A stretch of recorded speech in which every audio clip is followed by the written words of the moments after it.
बिस्मिल्लाहिर्रहमानिर्रहीम। नाज़रीन अस्सलाम वालेकुम। मैं हूं आपका मेज़बान साबिर शाकिर। वफाकी दारुल-हुकूमत इस्लामाबाद से कुछ ताज़ा तरीन और अहम मालूमात के साथ पाकिस्तान के हालात व वाक़यात, सियासी सूरत हाल बदस्तूर ख़राब और उनमें बेहतरी की भी अभी कोई सूरत नज़र नहीं आ रही। इस वक्त दो महाज़ों पर इमरान खान साहब के मुखालिफिन को, हुक्मरान तबके को बहुत बुरे तरीके से मुज़ाहमत का सामना है, शिकस्त का सामना है। और दो हदफ जो मुकर्रर किए गए थे, हुक्मरान तबका जो है इमरान खान साहब के मुखालिफिन, खा वो सियासी हैं, गैर सियासी हैं, रावलपिंडी वाले हैं, इस्लामाबाद वाले हैं, उनको सख्त तरीन किस्म की नाकामी का सामना है। पाकिस्तान तहरीक इंसाफ पर पाबंदी लगाई जाना मकसूद थी और पाबंदी लगाने का फैसला अनाउंस कर दिया गया था। अता तारड़ साहब और आजम नज़ीर तारड़ साहब, वज़ीर इत्तलात, वज़ीर कानून, दोनों ने भरपूर तरीके से प्रेस कॉन्फ्रेंस की और हुक्म सादर कर दिया, फैसला सुना दिया कि हम पाकिस्तान तहरीक इंसाफ पर पाबंदी लगाने के लिए जा रहे हैं। लेकिन अभी चंद लम्हे गुजरे थे और चंद लम्हों के बाद ही इतनी ज़्यादा मज़ाहमत हुई कि अब लगता यह है कि अब वो वापस हटना शुरू हो गए हैं और नज़र आ गया है कि ये जो मरी प्लान तैयार किया गया था, नवाज शरीफ साहब ने, शहबाज शरीफ साहब और मरीम साहबा ने मिलकर जो मरी प्लान तैयार किया गया था और बकौल मुस्लिम लीग नवाज के कि ये हुक्म उन्हें रावलपिंडी से मौसूल हुआ था कि रावलपिंडी का हुक्म था कि पाकिस्तान तहरीक इंसाफ पर पाबंदी का ऐलान कर दिया जाए, लिहाजा हमने कर दिया। अब दोनों तरफ से ही हालात वाक़यात ख़राब हो चुके हैं। सबसे पहले क्योंकि ये इंटरनल प्रेशर को तो मानते नहीं हैं और एक्सटर्नल प्रेशर, एक्सटर्नल डंडा है तो बिल्कुल बहुत उसको अच्छे तरीके से डंडा खाते भी हैं और फिर वो जो अहकामात आते हैं उनको मानते भी हैं। सूरत हाल यकसर तब्दील हो गई। इंटरनली तो बहुत ज़्यादा मज़ाहमत हुई और पाकिस्तान पीपल्स पार्टी अभी तक डामाडोल है कि उसने क्या कहना है, क्या नहीं कहना। वो दोनों कश्तियों में सवार है, बल्कि कई कश्तियों में सवार है और जो कई कश्तियों में सवार हो वो मंजिल मकसूद तक कभी नहीं पहुंचता, बल्कि उसका अपना ही नुकसान हो जाता है और वो ज़ख्मी हो जाता है। दो कश्तियों का सवार और कई कश्तियों का सवार हो तो उसकी हालत तो वैसी काबिल रहम होती है। तो बहरहाल पाकिस्तान पीपल्स पार्टी अभी तक वहीं की वहीं खड़ी है, लेकिन जो एक्सटर्नल प्रेशर आया वो और उसके साथ साथ दीगर जमातें, अवामी नेशनल पार्टी ने इनकार कर दिया और पाकिस्तान पीपल्स पार्टी के जो पॉलिटिकल विंग है उसने इनकार कर दिया। जो हुकूमत में बैठे हैं वो कहते हैं कि नहीं, अभी तक हमें सोचने का मौका दें। फिर आर्मी चीफ आसिम मुनीर साहब और सदर जरदारी साहब के दरमियान जो मुलाकात हुई है उसमें भी कुछ यकीनन तय हुई होंगी, लेकिन जो असल प्रेशर आया वो आया जनाब अमेरिका सरकार की तरफ से। और अमेरिकी सरकार, अमेरिकी महकमा खारजा ने ये कहा है कि पाकिस्तान में किसी भी सियासी जमात पर पाबंदी के अमेरिका के लिए बाइस तशवीश होगी। हम बुनियादी इंसानी हकूक और शहरी आज़ादी, सियासी आज़ादियों को हम मॉनिटर करते हैं और उसमें किसी किस्म का कोई गड़बड़ नहीं होनी चाहिए। तो उन्होंने भी अमेरिका की तरफ से भी सियासी जमात पाकिस्तान तहरीक इंसाफ पर पाबंदी की मुखालफत कर दी और इसे गैर जमहूरी भी करार दिया। तो बहरहाल उसके बाद से लेके अब तक ज़रा थोड़ा सा अफाका है, लेकिन जो साथ साथ कुछ और चीज़ें भी हुई जिसकी वजह से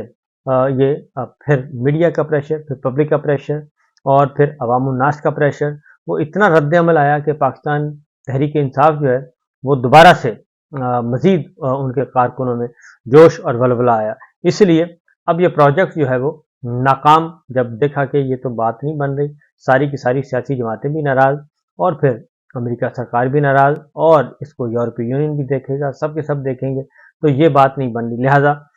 फौरी तौर पे जी सूरत हाल मामूल पे लाने के लिए तो मैदान में उतरे नायब वज़ीर आज़म जनाब समदी साहब, और वो उतरे और उन्होंने इस सारी सूरत हाल पे अपना यू टर्न ले लिया। और नायब वज़ीर आज़म, वज़ीर ख़जाना कम वज़ीर ख़ारजा इसहाक़ डार साहब, और उनसे जब पूछा गया तो उन्होंने कहा जी नहीं, अभी तक तो ऐसा कोई फैसला ही नहीं हुआ, अभी तो हमने इत्तेहादियों से मुशावरत करनी है, इत्तेहादियों से मुशावरत के बाद फिर ये बात होगी। अभी तक पाकिस्तान तहरीक इंसाफ पे पाबंदी लगाने का उन्होंने कहा कोई फैसला नहीं हुआ। इस तरीके से दुम दबा के निकल दिए। दूसरा ये था पाकिस्तान तहरीक इंसाफ। दूसरा जो इशू था वो है एडहॉक जजेस का मामला। एडहॉक जजेस की तकर्री वो भी गले की हड्डी बन गई और अब जो है पहले तो जस्टिस मुशीर आलम साहब ने अज खुद ही इनकार कर दिया। उन्होंने कहा जी मैं तो नहीं आ सकता। बाकी जो है जस्टिस मकबूल बाकर साहब का भी कोई चांस नहीं है। रह जाते हैं दो जिन्होंने जल्दी जल्दी हामी भरी है। और अब सुप्रीम जो जुडिशल कमीशन का इजलास है उसके बारे में और काजी साहब का इस जो फैसला है इसकी अब मजम्मत होना शुरू हो गई है अलल ऐलान। सबसे पहले पिशावर हाई कोर्ट बार ने सुप्रीम कोर्ट में एडहॉक जजेस की तैनाती को मुस्तरद कर दिया और इसे अकरबा परवरी और अदलिया की आज़ादी के मुनाफी इकदाम करार दे दिया। और पिशावर हाई कोर्ट बार ने कहा है कि जिस सुप्रीम कोर्ट में हाजिर सर्विस जजेस को अपॉइंट किया जाए सीनियरिटी के मुताबिक और हाई कोर्ट से जजेस को लाया जाए और उनको इंडक्ट किया जाए सुप्रीम कोर्ट में, ये दुरुस्त नहीं है और अगर ऐसा किया गया तो हम इसकी मज़ाहमत करेंगे। ये high court Peshawar high court bar ने कहा। जबकि दूसरी जानिब इस्लामाबाद बार कौंसिल भी मैदान में आ चुकी है और इस्लामाबाद बार कौंसिल ने भी इस मामले को रिजेक्ट कर दिया है। इस्लामाबाद बार कौंसिल ने भी और इसके साथ साथ कराची बार एसोसिएशन ने भी एडहॉक जजेस की तकर्री को मुस्तरद कर दिया है और इसे काफ़ी ज़्यादा कहा गया है, इसकी मजम्मत की गई है। और ख़ासतौर पे काजी फाइज ईसा साहब से कराची बार ने कहा है कि जब आपको मालूम है जनाब चीफ जस्टिस कि आप 2 महीने के बाद रिटायर हो जाएंगे तो आप रिटायरमेंट से पहले इतनी इम्पोर्टेंट जो है अपॉइंटमेंट्स कैसे कर सकते हैं और कैसे आप समरी मूव कर सकते हैं। अब तो आपका चल चलाव है, लिहाजा चल चलाव की बातें करें, इससे ज़्यादा कुछ ना करें। तो काजी साहब की इसमें काजी साहब की क्लास ली गई है। दूसरी जानिब पाकिस्तान बार कौंसिल के 7 मेंबर्स ने बाकायदा तौर पे एक रेजोल्यूशन पास किया और उन्होंने रेजोल्यूशन पास करके उसका सब्जेक्ट भी बहुत ही ज़्यादा है और वही एडहॉक जजेस रिटायर्ड जजेस की सुप्रीम कोर्ट में तैनाती पे इंतहाई तशवीशनाक का इजहार किया है और इसे मुस्तरद कर दिया है पाकिस्तान बार कौंसिल के इन अरकान ने। इन पाकिस्तान बार कौंसिल के इन अरकान में आबिद एस जुबैरी साहब हैं जी और शफकत महमूद चौहान हैं, चौधरी इश्तियाक अहमद खान हैं और साहब सरकी साहब हैं, मुनीर काकड़ हैं, आबिद हुसैन साकी हैं, ताहिर फराज अब्बासी हैं। ये 7 मेंबर्स ने बाकायदा तौर पर एक करारदाद पास की और करारदाद पास करके उन्होंने सारे अमल की न सिर्फ मजम्मत की बल्कि इन एडहॉक जजेस की अपॉइंटमेंट्स के तकर्रुर को भी उन्होंने मुस्तरद कर दिया कि ये नहीं होना चाहिए। बल्कि पाकिस्तान बार कौंसिल ने भी यही कहा कि फौरी तौर पे ये जुडिशल कमेटी जो है